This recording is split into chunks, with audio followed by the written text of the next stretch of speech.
دمشق کی جامع مسجد میں آج کچھ زیادہ ہی لوگ ہیں، کیونکہ آج اس عظیم سلطنت کا بادشاہ مر چکا ہے کہ جو دریائے سندھ سے لے کر اسپین تک پھیلی ہوئی ہے۔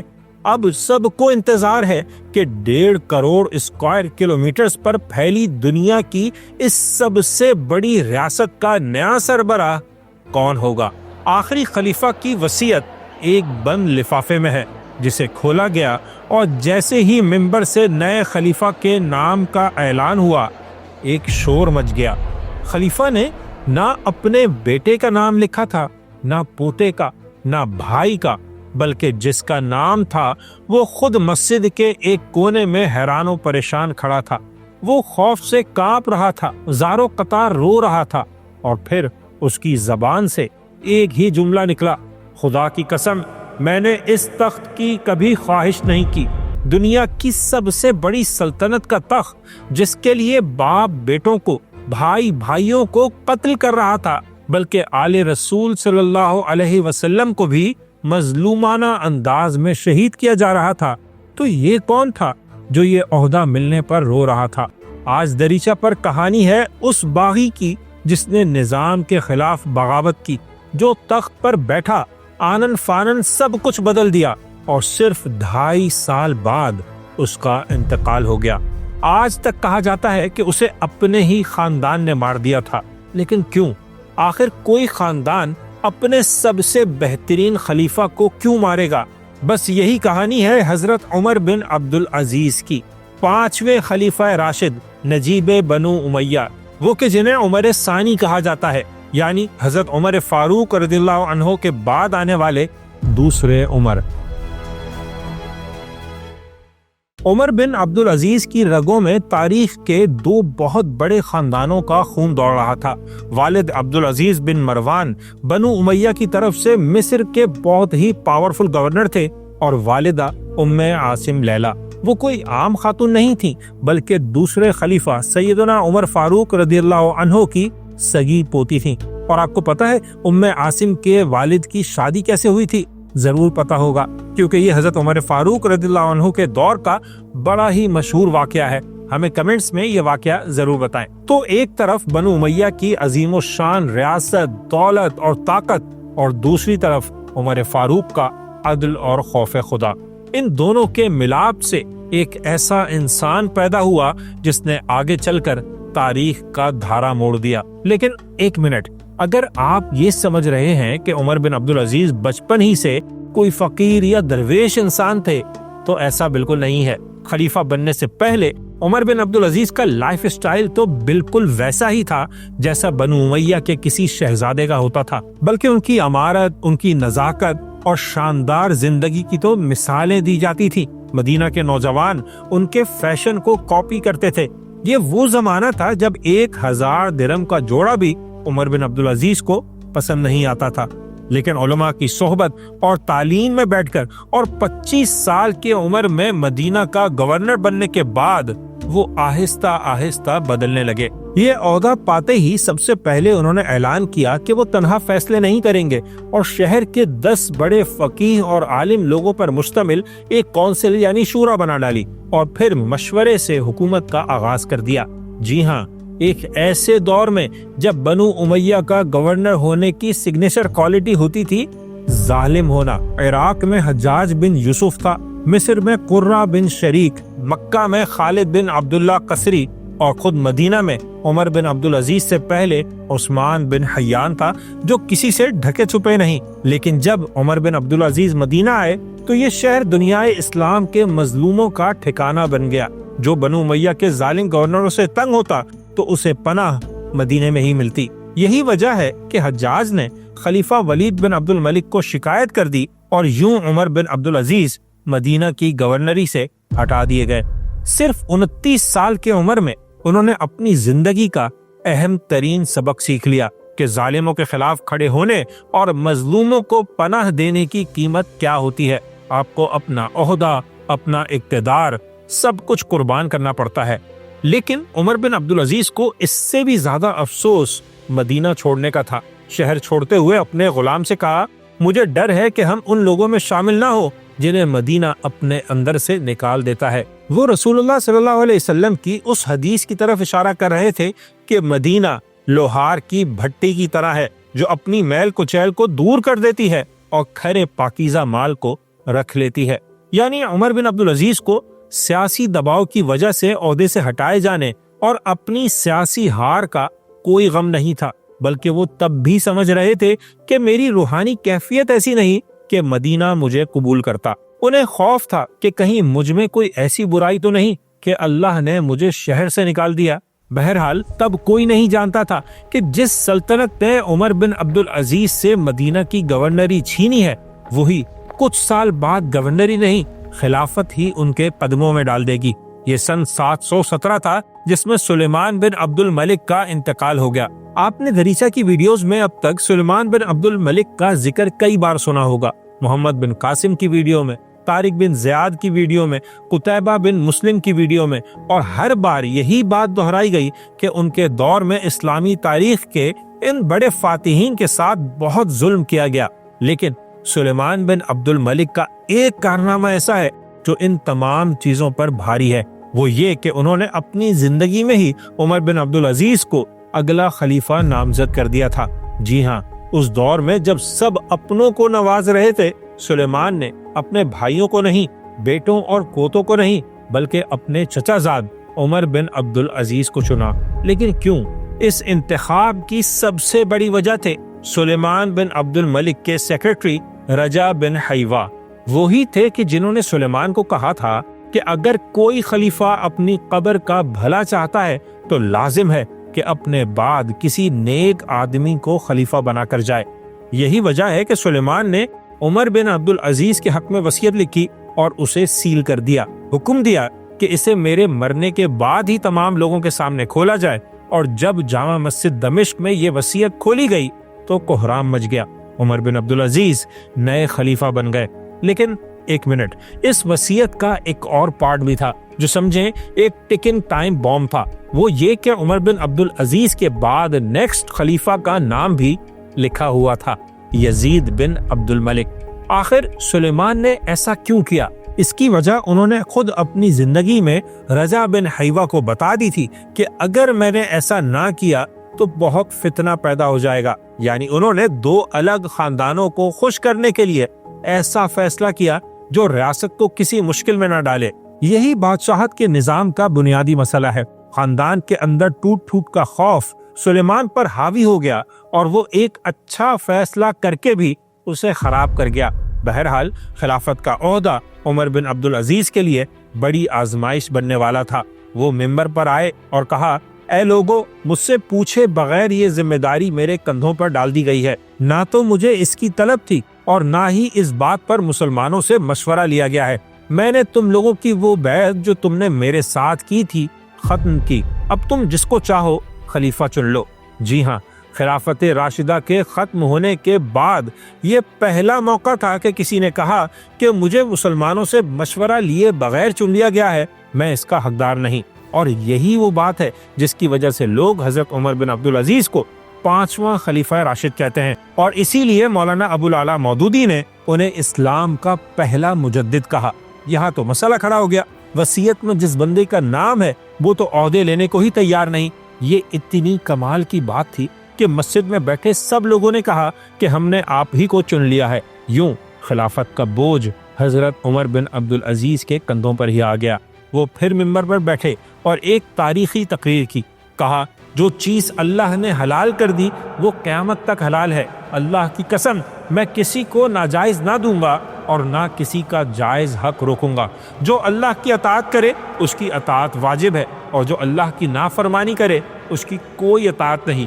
جب تک میں اللہ کا فرما بردار ہوں میری اطاعت کرو، اور جب میں اللہ کا نافرمان بن جاؤں تو تم پر میری کوئی اطاعت نہیں۔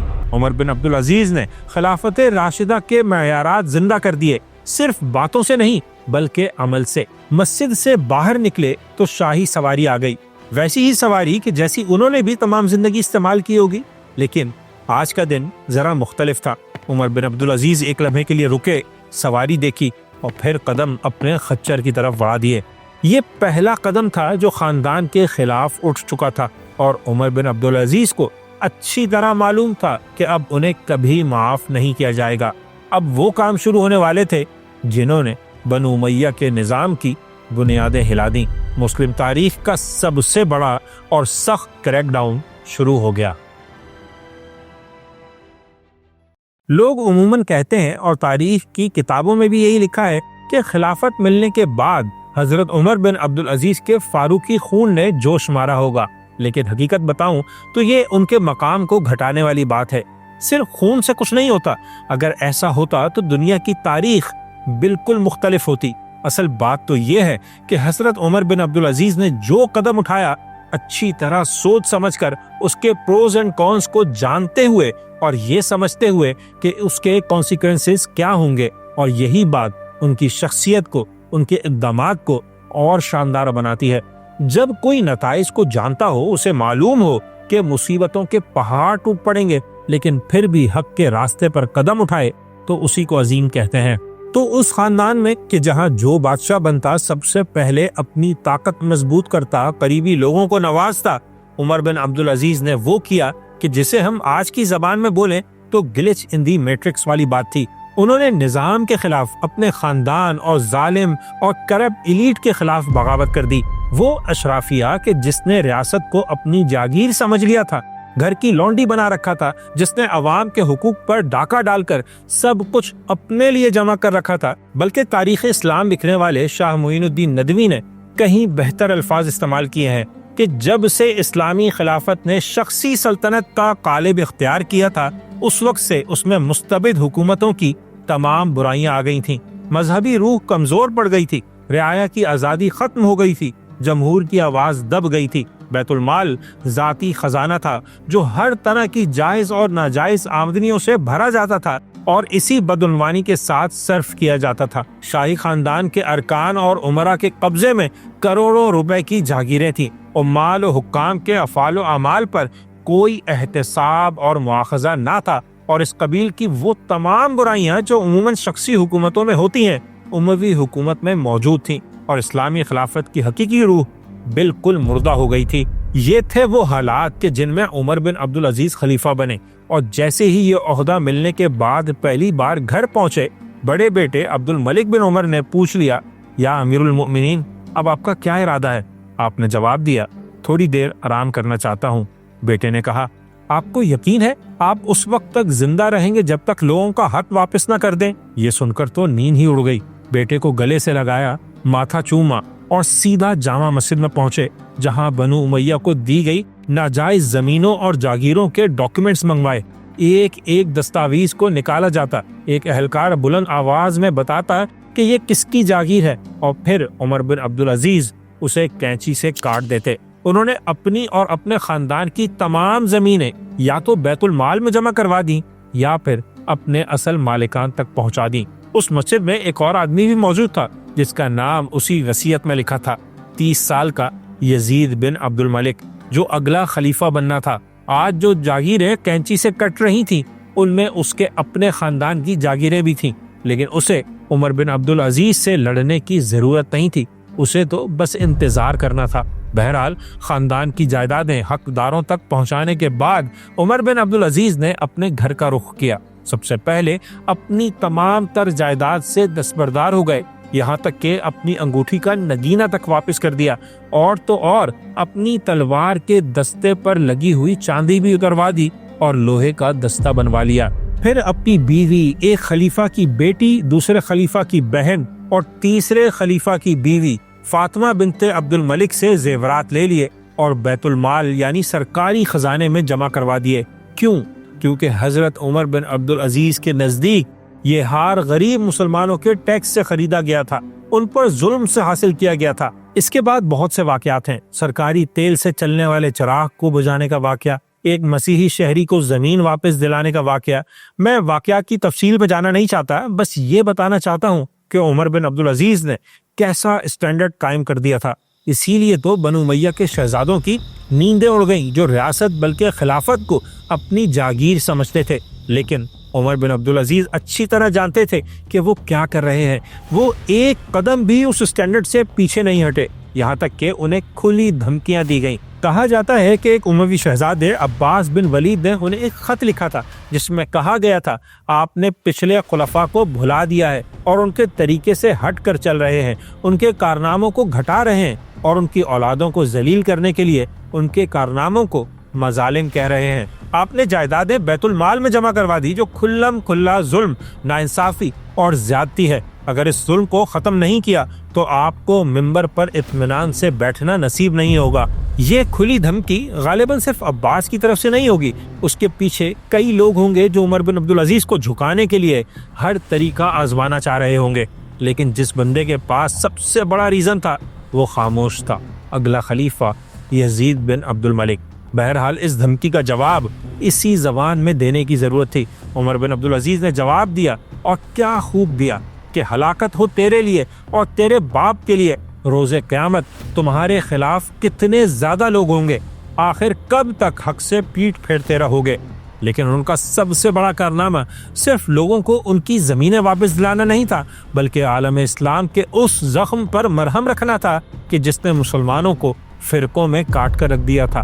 ایک ایسا فیصلہ جسے سن کر کٹر سے کٹر مخالفین کی آنکھوں میں بھی آنسو آ گئے، اور جس کی وجہ سے تاریخ انہیں 5واں خلیفہ راشد کہتی ہے.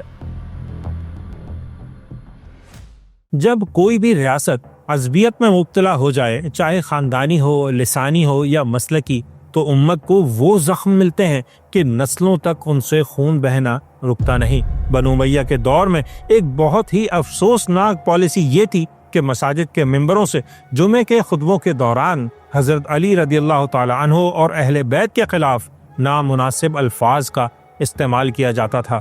مسلمانوں کے دل چھلنی ہوتے تھے، لیکن ریاست اسے سیاسی ہتھیار کے طور پر استعمال کر رہی تھی. تب عمر بن عبدالعزیز نے ایک تاریخی اور جرأت مندانہ حکم دیا کہ آج کے بعد ممبر سے حضرت علی یا اہل بیت کے خلاف ایک لفظ بھی نہیں بولا جائے گا، اور جو ایسا کرے گا اسے کڑی سزا دی جائے گی. اس بدترین روایت کو ختم کرنے کے بعد انہوں نے خطبہ جمعہ میں قرآن مجید کی سورہ نحل کی آیت ان اللہ یأمر بالعدل والاحسان شامل کروائی، جس میں اللہ تعالیٰ عدل، احسان اور رشتہ داروں کے حقوق ادا کرنے کا حکم دیتا ہے، اور ایسی روایت کی بنیاد رکھی کہ آج 1300 سال بعد بھی دنیا کی ہر مسجد میں خطبہ جمعہ میں یہ آیت پڑھی جاتی ہے. یہ عمر بن عبدالعزیز ہی کی جاری کردہ وہ سنت ہے جو آج بھی زندہ ہے. وہی تھے جنہوں نے ہمیشہ کے لیے عدل اور محبت کو جگہ دی، اور حضرت عمر بن عبدالعزیز کی اہل بیت سے محبت صرف خطبوں تک محدود نہیں تھی. باغ فدق کا مسئلہ جو حضرت فاطمہ الزہرا رضی اللہ تعالی عنہا اور خلافت کے درمیان ایک تاریخی تنازع کا سبب بنا، بنو امیہ کے دور میں شاہی خاندان کی جاگیر بن گیا، بلکہ مروان کی وجہ سے حضرت عمر بن عبدالعزیز کی ملکیت میں آیا. لیکن عمر بن عبدالعزیز نے خلیفہ بنتے ہی وہ باغ اسی حیثیت میں بحال کر دیا جس پر رسول اللہ صلی اللہ علیہ وسلم کے دور میں تھا، یعنی اس کی آمدنی آپ اپنی اور بنی ہاشم کی ضروریات پر صرف کرتے. ایک بار حضرت علی رضی اللہ عنہ کی صاحبزادی فاطمہ بنت علی سے ملے اور انہیں کہا، اللہ کی قسم مجھے روئے زمین پر آپ لوگوں سے زیادہ کوئی محبوب نہیں، بے شک مجھے گھر والوں سے بھی زیادہ آپ لوگ محبوب ہیں. انہی اقدامات کی وجہ سے حضرت عمر بن عبدالعزیز مسلم تاریخ کے وہ بادشاہ بن گئے کہ جن کا نام سنی اور شیعہ دونوں احترام سے لیتے ہیں. شیعہ مکتب فکر جو بنو امیہ کے پورے دور حکومت کو سخت تنقید کا نشانہ بناتا ہے، ان کے کرداروں سے شدید ترین اختلاف رکھتا ہے، لیکن عمر بن عبدالعزیز کا نام ہمیشہ عزت سے لیتا ہے. بلکہ امام باقر نے ایک بار کہا تھا، ہر قوم کا ایک ممتاز فرد ہوتا ہے، اور بنو امیہ کے ممتاز فرد عمر بن عبدالعزیز ہیں. وہ قیامت کے دن اکیلے ایک امت کی حیثیت سے اٹھائے جائیں گے. اس قول کی وجہ سے ہی عمر بن عبدالعزیز کو نجیب بنو امیہ کہتے ہیں. انہوں نے ثابت کیا کہ ایک سچا حکمران وہ نہیں ہوتا جو فرقوں اور گروہوں کو لڑا کر حکومت کرے، بلکہ وہ ہوتا ہے جو سچائی پر قائم رہے اور ٹوٹے ہوئے دلوں کو جوڑ دے. عمر بن عبدالعزیز کے دور خلافت میں اسلامی سلطنت کی سرحدوں پر کوئی بڑی نئی جنگ نہیں لڑی گئی، کوئی بڑی فوجی مہم نہیں کی گئی. بظاہر یہ فتوحات کے رکنے کا دور تھا، لیکن جو کام تلواریں نہیں کر سکی تھیں وہ اخلاق نے کر دکھایا. خراسان کے گورنر جراح بن عبداللہ نے لکھا کہ اہل خراسان کو کوڑے اور تلوار کے سوا کوئی چیز درست نہیں کر سکتی۔ آپ نے جواب میں لکھا ان کو حق اور عدل درست کر سکتا ہے، اس کو جہاں تک ہو سکے عام کرو۔ عمر بن عبدالعزیز کا سب سے بڑا اور انقلابی فیصلہ وہ تھا جس نے اموی سلطنت کی پوری معاشی بنیاد کو ہلا کر رکھ دیا۔ بنو امیہ کے دور میں ایک انتہائی ظالمانہ فائنینشل سسٹم بن چکا تھا۔ اصولاً جب کوئی غیر مسلم اسلام قبول کر لیتا تھا تو اس کا جزیہ معاف ہو جاتا تھا، یعنی وہ ٹیکس جو اسلامی ریاست غیر مسلموں سے لیتی ہے۔ لیکن اموی گورنروں کو ایسی عادت پڑ چکی تھی کہ وہ نئے مسلمانوں سے بھی زبردستی جزیہ وصول کرتے رہتے تھے تاکہ خزانہ بھرا رہے، یعنی سلطنت کی معیشت اس بات پر کھڑی تھی کہ مسلمان اقلیت میں ہی رہیں۔ ایک منٹ کے لیے سوچیں تو صحیح کہ یہ کتنا بڑا ظلم تھا۔ اسپین سے لے کر سندھ تک مسلمانوں کی سب سے بڑی ریاست میں اکثریت غیر مسلموں کی تھی۔ ان میں سے جو لوگ مسلمان ہو گئے نمازیں پڑھتے، روزے رکھتے، قربانیاں دیتے، لیکن ان سے پھر بھی جزیہ لیا جاتا تھا۔ کیوں؟ صرف اس لیے کہ ریاست سمجھتی تھی کہ یہ ٹیکس ہی سلطنت کی اکنامک لائف لائن ہے۔ جب عمر بن عبدالعزیز کو اس بات کا علم ہوا تو انہوں نے ایک سخت فرمان جاری کیا کہ آج کے بعد کسی بھی نو مسلم سے 1 روپیہ بھی جزیہ نہیں لیا جائے گا۔ اس پر مصر اور خراسان کے گورنروں نے گھبرا کر خطوط لکھے کہ امیر المومنین، اگر آپ نے نئے مسلمانوں سے جزیہ لینا بند کر دیا تو لوگ ٹیکس بچانے کے لیے مسلمان ہو جائیں گے اور ہمارا خزانہ خالی ہو جائے گا۔ عمر بن عبدالعزیز نے غصے میں جواب دیا، اللہ نے محمد رسول اللہ صلی اللہ علیہ وسلم کو ہادی بنا کر بھیجا تھا، ٹیکس کلیکٹر بنا کر نہیں۔ اگر خزانہ خالی ہوتا ہے تو ہونے دو۔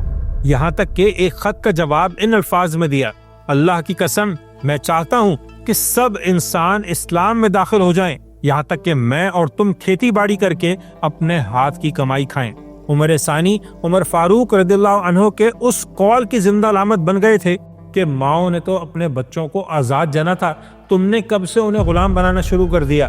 تو یہ فیصلہ تھا جس نے بنو امیہ کے اکنامک ماڈل کو توڑ دیا، لیکن انسانیت کے ماڈل کو ایسا جوڑا کہ سندھ اور سینٹرل ایشیا میں لوگ جوک در جوک مسلمان ہونے لگے۔ ایک ایسے سنہری دور کی کرنیں دوبارہ نمودار ہونے لگی جو خلافت راشدہ کے ساتھ ختم ہو چکا تھا۔ اب ریاست کا خزانہ غریبوں کے لیے کھل چکا تھا اور نتیجہ یہ نکلا کہ کچھ ہی عرصے میں معاشی خوشحالی آ گئی۔ عمر بن عبدالعزیز نے ایک اور کام بھی کیا، ایسا کام جس کا فائدہ ان کی اپنی زندگی میں کسی کو نظر نہیں آنا تھا۔ ان سے پہلے احادیث کا ذخیرہ لوگوں کے سینوں میں تھا یا انفرادی طور پر محفوظ تھا۔ عمر بن عبدالعزیز نے مدینہ کے گورنر اور قاضی ابو بکر بن حزم کو لکھا، احادیث تلاش کرو اور انہیں لکھ لو، کیونکہ مجھے خوف ہے کہ یہ علم اٹھ جائے گا اور علماء ایک ایک کر کے اس دنیا سے چلے جائیں گے۔ شاید عمر بن عبدالعزیز کو بھی اندازہ تھا کہ ان کی ریس ٹائم کے ساتھ ہے، یعنی ان کے پاس زیادہ وقت نہیں ہے۔ انہیں پتا تھا کہ کوئی غریبوں کا مسیحا بنتا ہے تو طاقتوروں کی آنکھوں میں کھٹکنے لگتا ہے۔ بنو امیہ کے شہزادے اور ایلیٹ کلاس کو اس نظام سے گھٹن محسوس ہو رہی تھی۔ ان کی جاگیریں، ان کی عیاشیاں اور بے حساب دولت جو سالوں بلکہ دہائیوں میں جمع کی گئی تھی اب ان سے چھن چکی تھی۔ وہ جانتے تھے کہ اگر عمر بن عبدالعزیز زیادہ عرصے رہے تو بنو امیہ کا اقتدار اور نظام ہمیشہ کے لیے ختم ہو جائے گا۔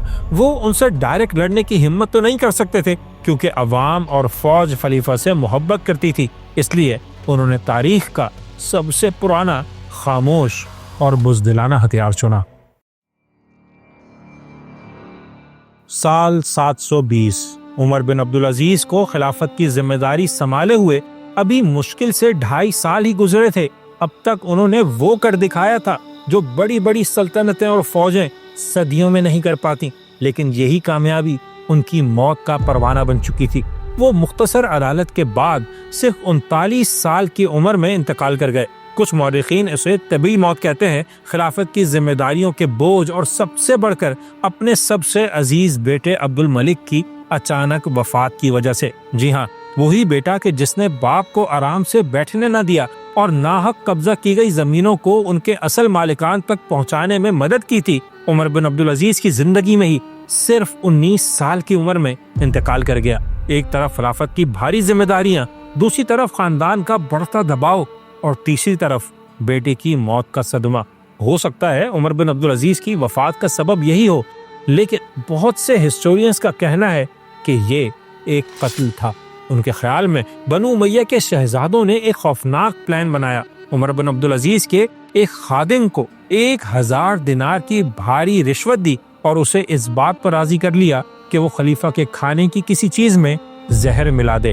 خادم نے عمر بن عبدالعزیز کو زہر پلا دیا جو اتنا شدید تھا کہ آپ کی حالت تیزی سے بگڑنے لگی، ان کا جسم اندر سے جلنے لگا اور وہ بستر مرگ پر آ گئے۔ جب عمر بن عبدالعزیز کو یقین ہو گیا کہ انہیں زہر دیا گیا ہے اور انہیں یہ بھی معلوم ہو گیا کہ یہ کام کس خادم نے کیا ہے، تو کوئی اور ہوتا تو شاید اس ملازم کو بدترین اذیتیں دے کر اس کے ٹکڑے ٹکڑے کروا دیتا، لیکن حضرت عمر ثانی نے وہ کیا جو صرف وہی کر سکتے تھے۔ انہوں نے اس خادم کو اپنے پاس بلایا اور بڑی نرمی سے پوچھا، تجھے اس کام کے لیے کتنی رقم دی گئی تھی؟ خادم نے روتے ہوئے اعتراف کیا، 1000 دینار۔ عمر بن عبدالعزیز نے اس سے وہ 1000 دینار منگوائے اور اسے فوراً بیت المال میں جمع کروا دیا، اور پھر اس سے کہا، میں نے تجھے معاف کیا لیکن اب یہاں سے فوراً بھاگ جاؤ، کیونکہ مجھے ڈر ہے کہ اگر لوگوں کو یہ پتہ چل گیا کہ یہ حرکت تم نے کی ہے تو تمہیں وہ زندہ نہیں چھوڑیں گے۔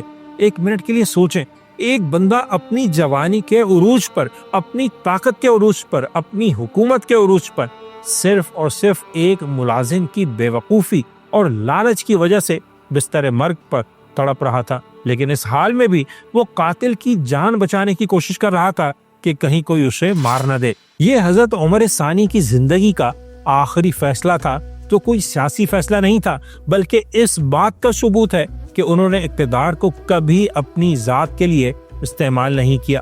محض 39 سال کی عمر میں وہ شہزادہ جو کبھی ریشم پہنتا تھا اور جس کے اسٹائل کو مدینے کے نوجوان کاپی کیا کرتے تھے، ایک کھردرے لباس میں اپنے خالق کے حقیقی سے جا ملا۔ ابن جوزی لکھتے ہیں کہ عمر بن عبدالعزیز کا کل اثاثہ اس وقت 17 دینار تھے، جن میں سے 5 کفن پر اور 2 دینار قبر کے لیے جگہ پر خرچ کیے گئے۔ باقی جب ان کی اولاد میں تقسیم کیے گئے تو 11 بیٹوں کے حصے میں صرف 9 درہم آئے۔ عمر بن عبدالعزیز کی موت کیسے ہوئی اس پر مورخین بٹے ہوئے ہیں، لیکن ایک بات پر کوئی اختلاف نہیں، وہ نظام انہیں مزید برداشت کرنے کو تیار نہیں تھا۔ عمر بن عبدالعزیز کے انتقال کے ساتھ ہی وہ انتظار بھی ختم ہو گیا جو یزید بن عبد الملک 2 سال سے کر رہا تھا۔ وہ تخت پر بیٹھا اور 40 دن کے اندر عمر بن عبدالعزیز کے بنائے ہوئے تقریباً تمام قوانین کو منسوخ کر دیا۔ جو جاگیریں غریبوں کو لوٹائی گئی تھیں وہ واپس شہزادوں کو دے دی گئیں۔ نو مسلموں پر دوبارہ ٹیکس لگا دیا گیا، لیکن عمر بن عبدالعزیز کا ایک حکم ایسا تھا جسے یزید بن عبد الملک بھی منسوخ نہیں کر سکا، کیونکہ وہ قانون نہیں، کتاب تھی، اور کتاب کبھی نہیں مرتی۔ علم حدیث کا جو کام مدینہ میں شروع ہوا تھا وہ کبھی نہیں رکا۔ تبھی تو مولانا مودودی لکھتے ہیں کہ عمر بن عبدالعزیز کے دور میں جو علمی تحریک پیدا ہوئی اس کی وجہ سے آگے چل کر ابو حنیفہ، مالک، شافعی اور احمد بن حنبل جیسی شخصیات سامنے آئیں۔ جاگیریں واپس چھن گئیں، ٹیکس واپس لگ گیا، لیکن جو لکھا جا چکا تھا وہ لکھا جا چکا تھا اور قیامت تک کے لیے محفوظ ہو گیا تھا۔ بہرحال عمر بن عبدالعزیز کے 2.5 سالہ دور کے بعد بنو امیہ کا زوال اتنی تیزی سے ہوا کہ صرف 30 سال میں ان کا صفایا ہو گیا، وہ بھی اس طرح کہ اس خاندان کے ایک فرد کو قتل کرنے کا حکم دیا گیا اور ان کے خاندان ختم کر دیے گئے۔ عباسی انقلاب کے دوران شام پر قبضہ ہوا تو بنو امیہ کے کسی خلیفہ کی، کسی شہزادے کی قبر کو سلامت نہیں چھوڑا گیا، سوائے حضرت عمر بن عبدالعزیز کے، جن کی قبر آج بھی شام میں دیر شرقی نام کے ایک گاؤں میں موجود ہے۔ آج بنو امیہ کے ان طاقتور شہزادوں اور بادشاہوں کی قبروں کا نام و نشان بھی کوئی نہیں جانتا، کوئی ان کے لیے دعا کرنے والا نہیں، لیکن وہ شخص جس نے تخت کو ٹھکرا دیا، جس نے ریشم اتار کر موٹا کپڑا پہن لیا، آج 1300 سال گزرنے کے بعد بھی جب اس کا نام آتا ہے تو تاریخ کے صفحات جھک کر اسے عمر ثانی اور 5واں خلیفہ راشد کہہ کر پکارتے ہیں۔ عمر بن عبدالعزیز مر کر بھی جیت گئے اور انہیں مارنے والے زندہ رہ کر بھی مٹ گئے۔ لیکن ایک سوال اب بھی موجود ہے، کیا آج کے دور میں ایک ایماندار آدمی ایک کرپٹ نظام کے اندر رہ کر اسے بدل سکتا ہے، یا نظام اسے پہلے ختم کر دے گا؟ کمنٹس میں ضرور بتائیں۔